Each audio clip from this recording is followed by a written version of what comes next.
Hello students, welcome to standard 8 science class. In the last video हम लोगों ने ये देखा था कि liquid also exert a pressure on the walls of the container. Now we are going to discuss about gases.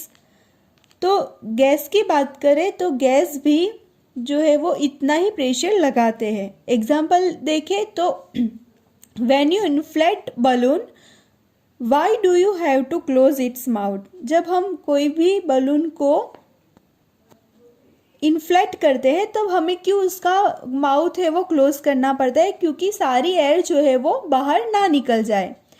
अगर उसका mouth open रखते हैं तो क्या हो जाएगा, सारी एयर जो है वो बाहर निकल जाती है. तो ये एयर का एक प्रेशर है, इसीलिए ही ऐसा होता है. और अगर बात करें कोई भी बलून के ऊपर हॉल्स है तो ये बलून के अंदर आप जितना भी एयर फुलफिल कर दो लेकिन आप उसको फुला सकोगे नहीं, क्योंकि वो हॉल्स के थ्रू जो एयर है वो बाहर निकल जाएगी.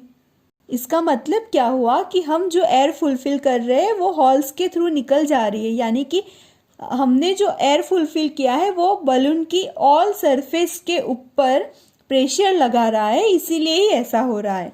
अगर प्रेशर नहीं लगा रहा होता तो बलून के अंदर एयर एज इट इज़ रहती. बात करें बाइसिकल ट्यूब के अंदर, अगर बाइसिकल ट्यूब के अंदर पंचर हो जाता है तो क्या होता है, सारी एयर निकल जाती है. तो इससे यही समझाना चाहते हैं कि जो एयर जिस कंटेनर के अंदर हम फिलअप करते हैं तो वो एयर ऑल डायरेक्शन में फोर्स लगाती है. अगर हम बलून के अंदर एयर फिल करते हैं तो भी वो पूरी डायरेक्शन में जो है वो फोर्स लगाती है. It means gases to exert pressure on the walls of their container. ये आपको ट्रू और फॉल्स में भी आ सकता है और 1 मार्क्स में भी आ सकता है कि दस the gases exert a pressure on the walls of their container. Okay, next example देखें तो आपको एटमॉस्फेरिक प्रेशर के बारे में समझाना चाहते हैं 11.10. तो देखो एटमॉस्फेयर, आप एटमॉस्फेयर क्या है ये जानते ही हो कि अर्थ के ऊपर का 100 किलोमीटर तक जो लेयर है वो एटमॉस्फेयर से, और एटमॉस्फेयर है तो हम लोग है. एटमॉस्फेयर के अंदर कई सारे गैसेस है as well as water vapour है, डस्ट पार्टिकल्स है, ये सब एटमॉस्फेयर के अंदर है. ऐसा बोले कि एनवेलप ऑफ एयर जो है उसको भी हम एटमॉस्फेयर बोलते हैं. तो ये एटमॉस्फेयर में जो एयर है उसके थ्रू प्रेशर जो है वो एक्सर्ट किया जाता है, इसको हम बोलते हैं एटमॉस्फेरिक प्रेशर. ये डेफिनेशन जो है यहाँ से यहाँ तक है, जिसको आपको नोटबुक के अंदर नोट डाउन कर देना है. और हम जानते हैं कि प्रेशर का जो फॉर्मूला है वो हम देख चुके हैं कि फोर्स पर यूनिट एरिया, यानी कि फोर्स अपॉन एरिया. तो हमें ये चेक करना है कि एटमॉस्फेरिक प्रेशर कितना लगता होगा.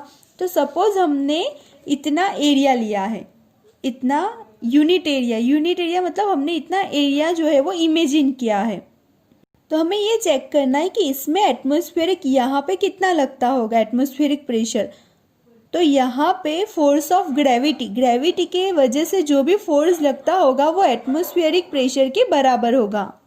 तो ये एटमॉस्फेरिक प्रेशर कितना लगता है, हाउ लार्ज और स्मॉल, कितना मतलब कि ज़्यादा है कि कम है, वो चेक करने के लिए हम एक्टिविटी 11.11 करेंगे, जिसके अंदर हमें एक गुड क्वालिटी का रबर शक्कर लेना है जो दिखता कैसे, एक रबर कप की तरह दिखता है. ओके, इस तरह से दिखता है. आप सबने देखा भी होगा, यूज़ भी मतलब कि किया होगा. तो अभी हमें क्या करना है, ये रबर शक्कर को लेकर उसको स्मूथ प्लेन सरफेस पे प्रेस करना है, वो भी हार्डली. फिर देखना है कि does it stick to the surface, ये जो सरफेस पे स्टिक हो जाता है. ओके, ये अगर हम जैसे ही प्रेस करेंगे इस तरह से, फिगर 11.18 में दिखाया गया है, तो ये क्या हो जाएगा, ये सरफेस के ऊपर स्टिक हो जाएगा. ओके, फिर हमें क्या करना है, हमें उसको पुल सरफेस के ऊपर से पुल करना है, मतलब कि खींचने की ट्राई करना है सरफेस से.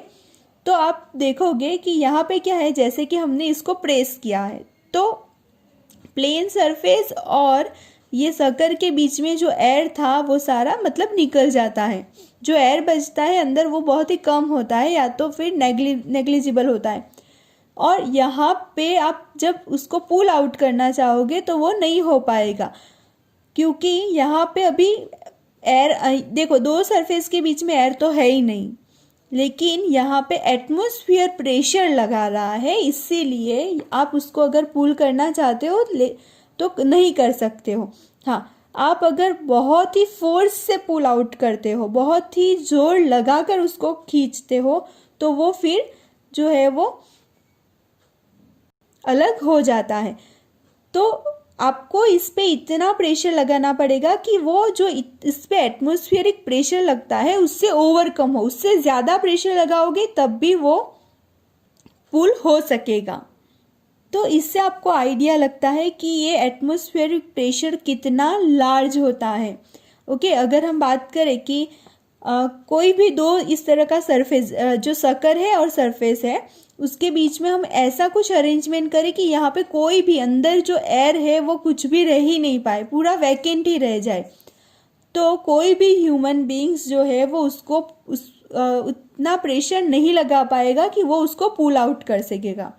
ये एक साइंटिफिकली प्रूव्ड है कि अगर इस तरह का अरेंजमेंट हो और यहाँ के अंदर जो एयर होती है वो कुछ भी ना रहे, ऐसा कुछ अरेंजमेंट किया जाए, तो कोई भी ह्यूमन उसको निकाल नहीं सकता है। उसको और एक एग्जांपल से समझाया गया है कि pressure of the atmosphere on your head, यहाँ हमारे हेड के ऊपर कितना प्रेशर लगता है उसकी बात किया गया है कि अगर जो एरिया ऑफ द हेड है, यानी कि इतने वाला area, suppose 15 centimetre multiply by 15 centimetre है, तो कितना फोर्स लगता है। तो यहाँ पे जो प्रेशर लगता है वो यहाँ पे जितना भी फोर्स ऑफ ग्रेविटी लगता है कोई भी ऑब्जेक्ट का उतना लगेगा, यानी कि यहाँ पे जो फोर्स लगेगा वो 2250 न्यूटन जितना लगेगा। तो इतना सारा प्रेशर लगने के बावजूद भी हम लोग जो है वो मतलब कि क्रश नहीं हो जाते हैं, क्योंकि अगर कोई बॉडी पे इतना प्रेशर अप्लाई हो रहा है तो वो क्रश हो जाता है, लेकिन हमारे जो बॉडी है वो इतना प्रेशर होने के बावजूद भी इसमें टिकी रहती है। तो इसका रीज़न ये है कि हमारी बॉडी के अंदर भी एग्जैक्टली इतना ही प्रेशर है जितना कि एटमॉस्फेयर हमारी बॉडी पे लगा रहा है, यानी कि बैलेंस हो रहा है ये सब। इसीलिए हम जो है वो एटमॉस्फेयर के अंदर रह सकते हैं। कि तो 1 मार्क्स में पूछा जाने वाला ये क्वेश्चन है कि एटमॉस्फेयर के थ्रू भी हमारी बॉडी पे जो मतलब प्रेशर लगाते हैं, तो ये बॉडी, हमारी जो बॉडी है उससे भी ये इतना ही प्रेशर अप्लाई हो रहा है, तब भी हम लोग इसमें टिके हैं। नेक्स्ट आपको बहुत ही इंटरेस्टिंग थिंग बताया गया है कि डू यू नो करके, 17th सेंचुरी की बात है।